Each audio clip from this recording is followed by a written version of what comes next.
Today we are making, my kids persuaded me to, we're making tamales. I saw this new recipe in my head and I was like, thank you, Lord, of something I've never heard. But then I started doing research and found out it exists. It's called, I'm gonna make tamales in 5 different ways.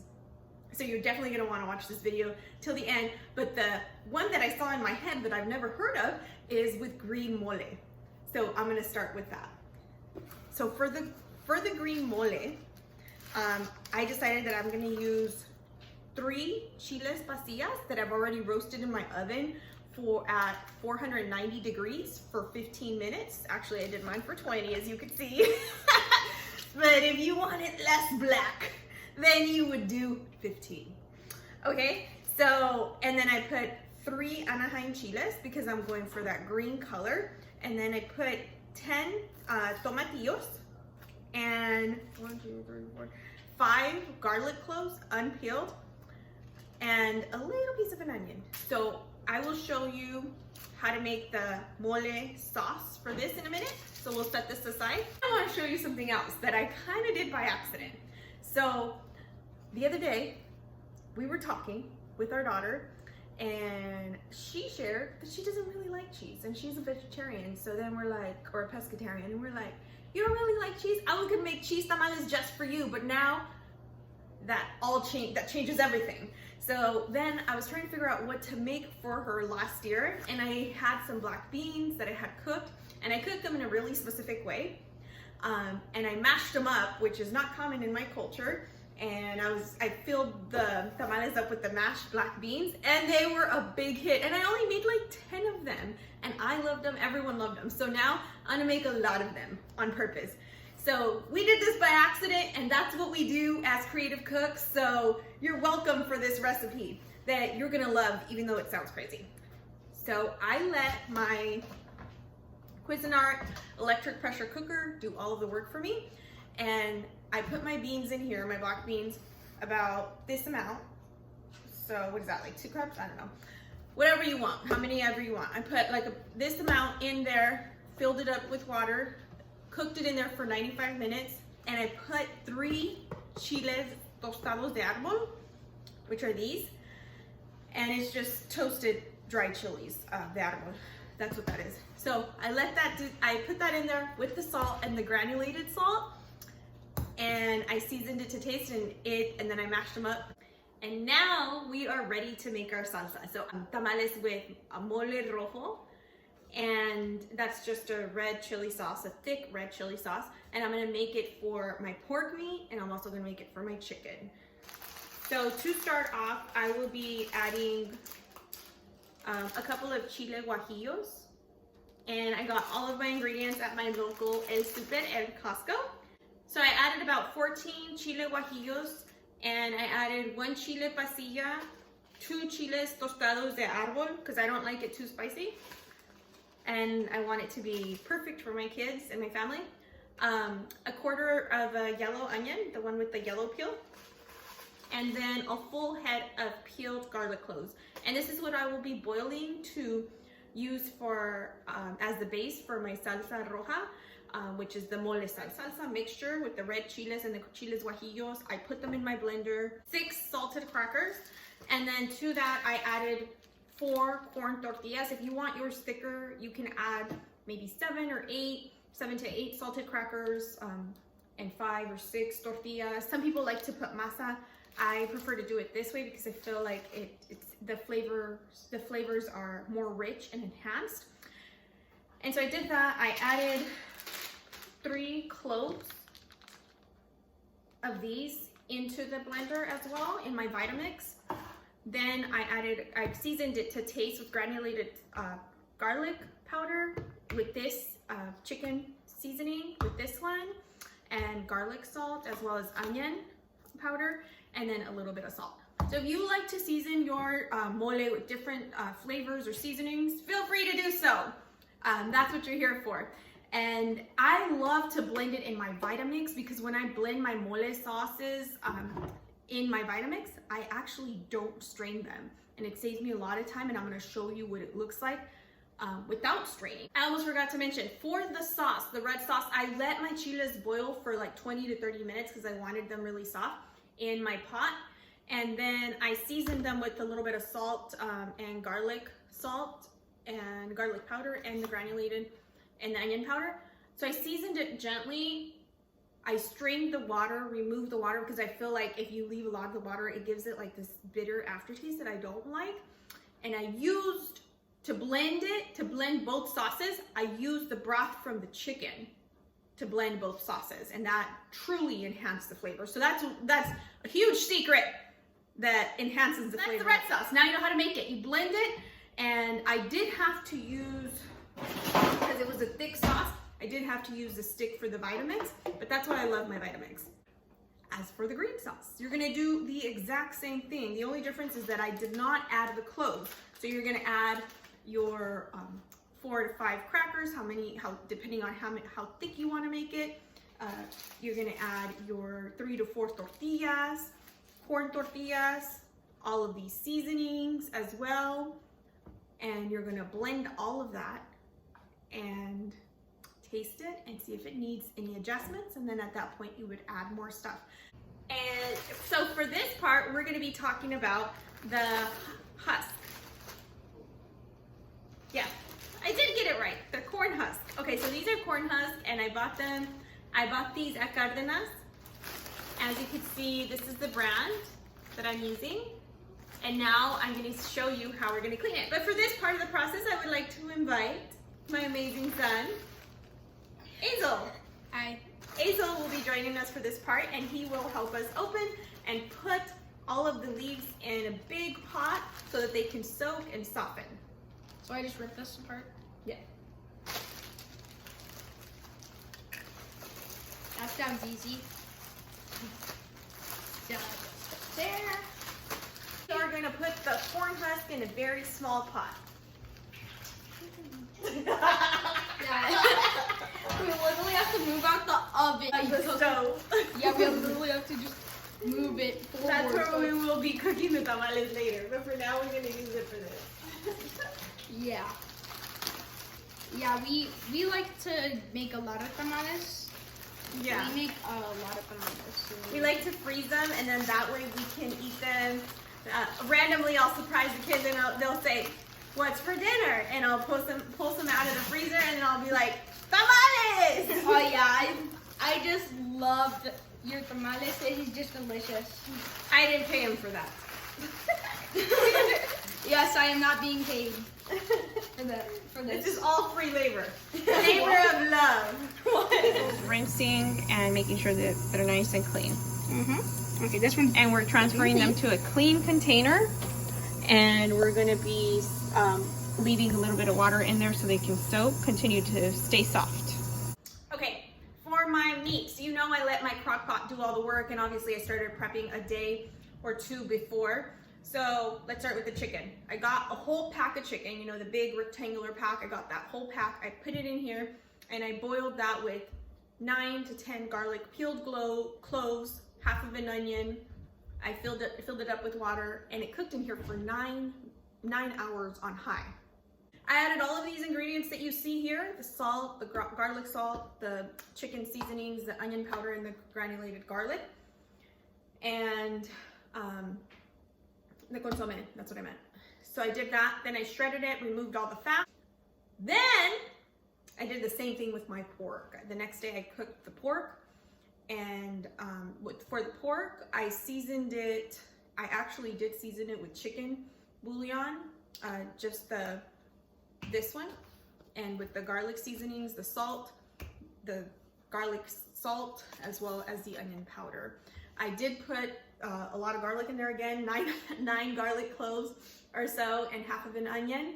And I filled it up with water, and I removed the fat, cleaned the meat, and now it's in my pan, and I'm going to show you what that looks like. Okay, you guys, here is my pork, nice and clean, mixed in with my mole. You can see the thickness of the sauce. It's pretty thick, and this is what I'll be using. And I tasted it, and it tastes amazing. Here is my mole verde. I just tasted it and it is definitely gonna be now for sure included every year. It is amazing. You're gonna love it. Well, I feel like the best masa that I've tried, because I've tried a couple of different stores, masa preparada is from El Super. Masa preparada for tamales, that means prepared masa or prepared dough for tamales. So I usually purchase between 3 to 4 packets of these, and this is their 7-pound packet. 3 packets can make up to 150 depending on your ratio of masa to meat. But for the masa, how do I flavor the masa? I also saw this in my head, so thank you God. That was amazing. So I got 2 chile guajillos, because I kept thinking, like, if I season the masa, I feel like I like to season my masa, but I feel like I'm kneading the masa for like ever, so that I can make sure that all the ingredients are spread out throughout the entire masa evenly and uniformly, right? So then I said, what if I liquefied the flavor, right? So I got 2 chile guajillos and I toasted them, and I gently toasted a quarter of the yellow peeled onion, you know, like has that like yellow tone. That's the onion that I use. So a quarter of that, and I got 1, 2, 3, 4, 5, 6 garlic cloves, because I want it to be rich in flavor. So 6 garlic cloves, and I'm gonna pour in a little bit, like half of it, and then if I think it's enough, then that'll be it. But I was thinking, like, I want my masa to have a little bit of color. I've never done this, but I think it'll be really amazing. So I'm gonna put 16 ounces of water in here. I'm gonna add all of these ingredients. I'm gonna go ahead and peel my garlic cloves, and then I'm gonna season to taste with these flavors. You know what? I changed my mind. Because we are creative cooks, we get to change our minds, right? So I was like, what if I put like 2 cups of the chicken broth in here and a little bit of water? So that's what I did. So I only filled it up to like about here, and now I'm gonna season, because I know you guys want to watch how much I put.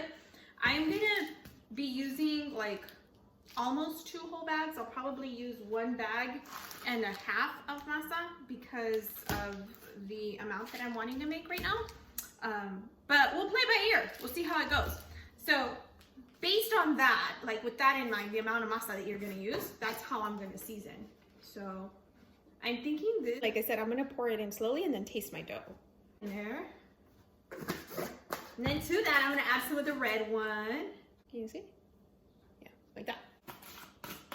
And I'm gonna add a little bit of salt because I was feeling like it needed salt when I tasted it. So add to taste how much ever you want. A little bit of garlic powder to enhance those flavors, along with a little bit of garlic, salt. And I'm gonna blend, blend, blend, blend until it's no more little specks anywhere, and I'm not straining, and I'm pouring it right into my masa.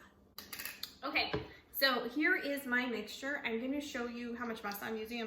So I'm just gonna make like a little punch in here, see? Like that. And then I'm gonna pour some of this liquid. I'm gonna pour about half, as you can see. It's pretty liquefied. I timed it, I blended it for 1 minute exactly, and now I want you to see the pour so you can get an idea of what it looks like. And I think that's all I'll do for now. That's about half of it. And I'll mix it up. It has like a hint of redness in there. Did not add any more sauce into it. I'm gonna leave it like that. I tasted it, it tasted just fine. And now we have our tamale making station, and Azel is a great helper, so he's gonna help with this part. So we have a foil set up there, and it is about this length. And we have our masa right here, our leaves right here, and that we've been soaking all night, and we cleaned really well. And then we have our meats right here. So I'm gonna show you our technique and our strategy, and then you can adjust it to whatever works for you. But you know, Azel and I were talking last night, and we were thinking about, like, we're talking a lot about these husks because we were cleaning them, and we were like, I was like, how do Mexican moms recycle? And I was like, technically Mexican moms recycle 1 tamale at a time because we reuse the tamale husk, right? Yeah. So we thought that was hilarious. We couldn't stop laughing, so we wanted to share it with you. Yeah. Now you know how Mexican moms recycle. So this is my strategy. So here is the corn husk, and so I just hold it like this so that I can hold it in place, and I just grab my masa with a big spoon like this, and my goal is to spread it out evenly, and the ratio that I want on here is a pretty like medium to thin ratio, so that my meat, that it's consistent. It's consistent. The flavor is consistent. That's what helps your flavor to be consistent all throughout. And you might say that this is little, but that's okay, because we can connect 2 little ones like this to make a big one if you wanted to. But you notice, yeah, exactly. And you notice how there's a space here and space here? That's what we want. So I'm gonna put that one aside. I'm gonna do one more so that I can show you. This one seems like it's pretty big enough to be by itself.